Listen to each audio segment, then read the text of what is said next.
Assalamualaikum. Waalaikumsalam. Kade takut ke orang nao. Apa itu corona?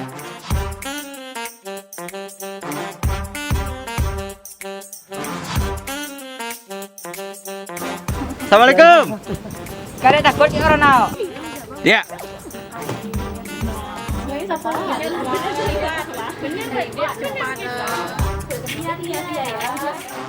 Assalamualaikum. Waalaikumsalam. Ngapain kau kumpul nih? Gosip se. Ngapa ki? Assalamualaikum warahmatullahi wabarakatuh. Halo, sahabat peneliti. Perkenalkan, nama saya Akbarul Loisman. Saya Dian Rizal. Kami dari SMA Negeri 1 Merawang.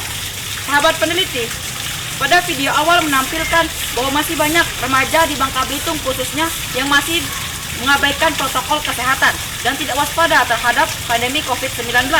Maka dari itu, kami melakukan sebuah penelitian dengan judul Metode Nalarku dalam model edukasi sebaya sebagai strategi peningkatan kewaspadaan terhadap pandemi COVID-19 berbasis pemberdayaan siswa. Latar belakang penelitian ini adalah jumlah pasien terkonfirmasi positif COVID-19 di Bangka Belitung semakin meningkat. Dalam upaya pencegahan, diperlukan sejumlah langkah preventif oleh setiap elemen masyarakat untuk meningkatkan pengetahuan dan kewaspadaan berkaitan dengan COVID-19. Pelajar merupakan salah satu entitas penting yang dapat diberdayakan untuk mengambil peran membantu tenaga kesehatan yang jumlahnya relatif terbatas. Salah satu peran yang dapat dijalankan ialah implementasi metode nalarku oleh konselor sebaya. Tujuan penelitian: 1. Memberikan gambaran pelaksanaan metode nalarku dalam model edukasi sebaya sebagai pemahaman tentang COVID-19 kepada pelajar. 2. Mengetahui efektivitas metode nalarku dalam meningkatkan kemampuan pengetahuan, keterampilan, dan sikap, serta kewaspadaan siswa di SMA Negeri 1 Merawang terkait dengan pandemi COVID-19. Rumusan masalah dalam penelitian ini adalah bagaimana efektivitas dari peran konselor sebaya memberikan pemahaman dan meningkatkan kewaspadaan siswa terhadap COVID-19 berbasis metode nalarku. Metode penelitian yang kami gunakan adalah penelitian dalam inovasi pembelajaran. Ini menggunakan pendekatan penelitian dan pengembangan research and development.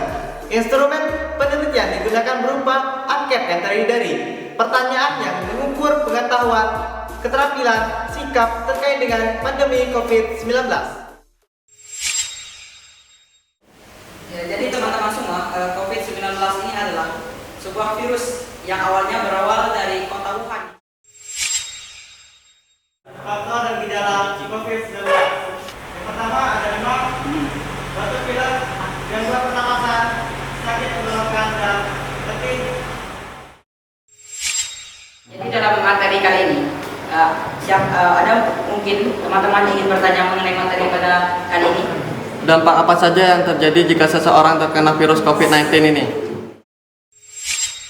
Jadi dalam video ini akan menceritakan coronavirus secara lebih rinci. Pada banyak kasus, virus ini hanya menyebabkan infeksi pernafasan ringan seperti flu. Namun virus ini juga bisa menyebabkan infeksi pernapasan berat seperti infeksi paru-paru. Virus ini bisa menyerang siapa saja, seperti orang dewasa, anak-anak dan bayi, termasuk ibu hamil dan ibu menyusui. Jadi apabila seseorang terkena virus COVID-19 ini dan menderitanya, banyak dampak yang terkena kepada penderita ini, terutama dampak psikologinya. Terima kasih atas jawabannya, saya sudah mengerti.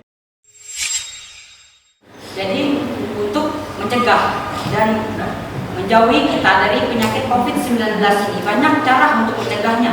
Jadi yang pertama, tidur lebih awal. Yang kedua, menjaga makan agar tetap teratur. Yang ketiga, menjaga jarak atau social distancing atau physical distancing minimal 2 meter. Jangan menyentuh wajah sebelum mencuci tangan. Mencuci tangan dengan sabun dan air mengalir. Dan menutup mulut dan hidung kita dengan masker. Jadi teman-teman semua, untuk lebih mengoptimalkan bahan kasus pada awal tadi, maka kami akan memberikan bahan kasus kepada teman-teman semua melalui handphone masing-masing.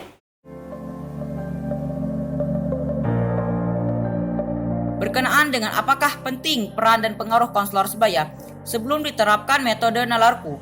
Jumlah responden yang menjawab iya sebesar 77% dan meningkat menjadi 85% setelah diterapkan metode nalarku. Seperti gambaran grafik. Responden memahami dengan materi yang disampaikan konselor sebaya.